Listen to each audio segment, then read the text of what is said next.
Hi everyone. Hi. Welcome back to part 2 of our Q&A. Yes. So if you didn't see part 1 a couple of weeks ago, we'll link it below. You might want to go and watch that one as well. But we've got some more questions to answer today. So let's get going. Let's. And actually, I've got a few questions, all from the same subscriber, and that is E Dreams in Colour. Hello. Hi. And you ask us, first of all, what are your most and least favourite fragrance notes? Good question. Good question. My favourite, which I'm sure I've spoken about before, is Orange Blossom. Yes. I literally, every time I go into any kind of perfume shop and they kind of ask me what I want to try, I say, have you got anything with Orange Blossom? Really? Yes. It's my starting question always, and then I can go from there. Yeah. Orange Blossom and Neroli. So are all of the fragrances in your own personal? No, not all of them. No, not all of them. But I kind of usually start there because I just know it's a place that I like. It's quite hard. You say it's easy. I think it's hard for me to answer. Yeah, maybe it is. I think I would say a floral. Yeah. I really like rose. And actually, I love it when I discover different rose fragrances. And I've got a few different rose fragrances that are my kind of go-to florals. Because I actually quite like Paul Smith's rose. Oh, I love that actually. Because actually it's quite a fresh rose. Like that. Not a kind of traditionally deep Bulgarian rose. So I quite like that. Yeah. What do you not like? Okay. I don't like galbanum. No, you don't, do you? I find it so harsh. Yeah, it's very green. Yeah. To the point of luminosity in terms of colour. If it was like an emoji, it would be like, for me, I just feel it's like that. That's its personality, and that's not how I want to smell. I quite like it sometimes. In some combinations. There used to be, it's now discontinued. Do you remember A Scent by Issey Miyake? Yes. I used to really like that. And I had a lot of galban in it. Yeah. I met someone the other day actually who liked Le Feu de Say. Does anyone remember that? That was like a milky amber. It was really interesting. Anyway, what don't you like? I don't know, marzipan. See, I like that, like almond. Yeah, it's because I don't like the taste of it. I love the taste of it. Yeah, so and yet I have worn, I wear fragrances with almond in them. Yeah. So for example, Elia Blanche I actually quite like, but I don't know, if it's too marzipan. Also from the same question we have, what other YouTubers do you watch? Okay. I assume you mean perfume YouTubers. Yeah, I'm guessing you mean that. If you mean others, then I watch all kinds of random vlogs and things. But in terms of perfume, Persolaise, who is our friend, he's been on our channel before. He has a channel, and he does, well actually what he's been doing recently, he does Facebook Lives. I really like Love at First Scent, where he does his first impressions of fragrances and then he posts those onto his YouTube. Love that. Yeah, I quite like that. I watch, there's a British YouTuber, because there's not we we want to watch British people. Ouch 110, hi. Hello, Thomas. And just doing YouTube reviews in the bedroom or in the house, and I think sometimes that's really nice, gives that authenticity for sure. Definitely. Lania, our lovely friend Lania over in America, so he does great videos that are very like kind of what's the word, like evocative, experiential. Yes, exactly. Sometimes he even has a cocktail, which we must incorporate that into our channel. Yeah. We need that. So let us know though who your favourite fragrance YouTubers are, because we always love some more recommendations of who to follow. Cool. What made you decide to start your own channel? Okay, so we already worked together. We've worked together for many years.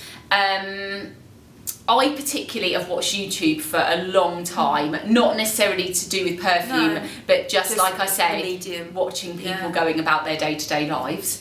And then we just kind of thought, there's not many people doing this. No. There's not many people doing it in the UK. There's not many women doing it. And I also like the idea of sharing some of our knowledge. Because we get access to a lot of these brands because of our jobs, and it's nice to share that knowledge. Yeah, we're in a privileged position, which not many people are, to get this access, as you say. So and we thought you might appreciate it. Hope you do. Also, so E Dreams in Colour also asked, do you have children? No, neither of us have children, which is probably why we have time to do YouTube videos. Exactly. And if you didn't work, what would you be doing? Hard. If you didn't work, so it could be if you didn't work in this job, what other job would you be doing? I trained as a dancer, and I did quite a bit of dance teaching. So I feel like I might have ended up as a dance teacher. I did also once apply to be a paramedic. Oh, which is I never knew that. Yeah, I did. So yeah, something with people. When I was growing up, like when I was young, and you know they always say at school, what do you want to be when you grow up? I always said I wanted to be a primary school teacher, but I think I'd be an awful primary school teacher. I think it's a hard job because I've not got much patience. It's a hard job, yeah. Do you know, if I didn't work at all, like if I won the lottery next week, I think I would still have to do some kind of work, whether it be charity work or setting up my own company, because I feel like work gives you quite a sense of purpose, definitely. You know, and a reason to get up in the morning. Yeah, I think initially I would love to be a lady of leisure. And for about 2 months. I'd love to go shopping and travel, but I think unless all of your friends are in that position as well, during the week you'd be quite bored. So I'd also probably do some kind of volunteering or something like that. Good question. Thank you. Next question. Yes. So Max Coco says, what would you recommend to someone interested in exploring the making of fragrances? So how do they get started? You went to a course recently. Yes, I went to a course recently about perfume, and we actually got to make a fragrance. And I am going to talk, we're going to do another video actually where we talk a little bit more in detail about that. But what I would say is there's quite a few courses that you can go on if you are willing to spend a bit of money on it. If not, there's lots of websites where you can find, we'll link things below for you. And there's kind of like starter kits that you can buy. Yeah, so you can just go online actually and buy some essences. They're not some hugely ingredients. expensive. No. You need alcohol and you need the scales and what have you. And I don't know, I mean, is there a right or wrong way to go about it? No, so I think the way to start is just to kind of tinker around. It's not massively expensive and you only need tiny little quantities. So if you just start by using a few notes that you know you like or you want to work with and then adjusting the kind of percentages of those and seeing if you can make something great. I mean, it's great to go on a course with an actual perfumer because they're going to guide you. But if you can't afford that initially, you may just get started on your own at home. Okay. Another question comes from I Am CG. Okay. And this is actually about a brand that we work with, it's Lanvin. So they say, can you help me figure out the common ingredient in Lanvin perfumes that makes them sweet and citrusy? I'm so addicted to their perfumes, especially arpège. Ah, interesting. We think this could be aldehydes, don't we? I think it's probably aldehydes that you're talking about. Definitely in arpège there is a lot of aldehyde. It's that sort of fizzy, champagne-y type. It's one of the most used synthetics, one of the kind of first really. It smells quite glamorous. Yeah, it does. Yeah, it is kind of effervescent and expensive smelling. There's a lot of it in Chanel No. 5 and I think that's probably what you mean. So maybe look for other things that have aldehydes in them. Okay, so then we also actually have some questions from a Facebook Live video that we did. We linked up with Debenhams for National Fragrance Week. So we're going to use some of those as well that were left as our comments. So Emma Brooksbank says, where is the best place to apply your perfume? Ah, okay. So we would say generally on your pulse points. Yeah. Because that's where you're warmest in the body. So like the wrists, the neck, inside the elbow, back of the knee maybe. I mean, nowadays with perfume sprays, you've got the luxury of spritzing all over, of course. But I still tend to do traditionally like spritz. Yeah, exactly. Yeah. Okay. And also, is there a way to make fragrances last longer on the skin? Sarah Leeming says. I mean, yeah, we've talked about this in some videos before. It's funny you say that because we have a video on this exact subject, which we will link below. But spraying it in the right places, layering, reapplying, moisturising your skin. Yeah, and I think looking for the eau de parfums and the pure perfumes version. Someone else asked about the differences in concentration, and often, you know, if you go for an eau de cologne or an eau de toilette, it won't last as long as an eau de parfum or a pure perfume, of course.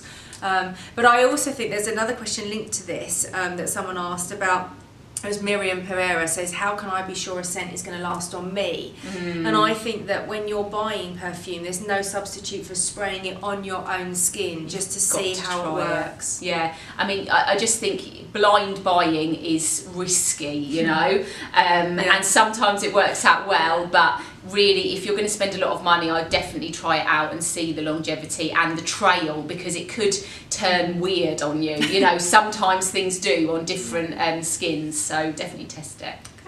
And then we have one by Anita Lewis who says, what's the best way to move from day to night with a fragrance? And I guess they're thinking more like the makeup side, isn't it? We often think, how do we move from daytime makeup to nighttime? Yeah. In fragrance, is there an equivalent to that? I don't know. Sometimes there might be. So like you might have a range where you've got like an intense version in the range, which is a slightly different fragrance, but some of the notes are the same. So you could maybe go for that version for the evening, or just reapply. I mean, let's face it, if I spray something on at 8 o'clock in the morning, by the time I get to going out in the evening, it will have disappeared. So there's absolutely no reason why I can't spray something that's completely different.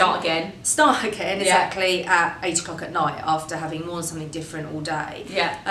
Because obviously fragrance doesn't last literally that long. I also tend to, if I can, get whatever purse size spray or purse size solid perfume or rollable, so that I can top up when I go out in the evening, especially if I'm going straight from work. Although I do have a few perfumes on my desk. Yes, I have quite a few in my handbag as well, which is why it's so heavy. Okay, one more maybe? One more. This is quite an interesting one, and I know a lot of you probably ask the same question. Caroline Ferguson asks, I have heard that you shouldn't rub your wrists together after applying fragrance. Can this really spoil the smell? Yes. We get asked this a lot. We get asked this a lot, yeah, because it is an instinct that we have to spray. First of all, I'd say it's too close. So then it starts running. Again, we talked about this in our how to wear fragrance, apply fragrance video. And then you have to do that. And it doesn't destroy it. I've heard some people, they've seen someone go like that, they go, oh, you're ruining it, you're ruining the whole thing. It's not that. It's just that the fragrance is made up of lots of different scent molecules, and the perfumer has created them in a way where they naturally evaporate in a certain kind of order. If you do that, you're kind of compressing them and mushing them up a bit and altering that trail that the perfumer intended. So it's not going to smell horrid or ruin it, it just won't have the evolution that was intended. Is that what you say? Yeah, and I often if I'm doing this in a training session, I'll say to the people that actually it's like going to an art gallery and buying a painting and then coming back to your house and hanging it upside down. Because it's still the same painting, but it's just not as the artist intended it to be worn or hung. So to not have that problem, spray from further, and then you won't need to rub. There we go. All right. I think that will do for that today. Was a lot. Yes. We will do Q&As again in the future though, because we get so many questions and we want to answer them for you. So thanks so much for watching today, and lots of information below in the description box, and we'll see you all again next time. Bye.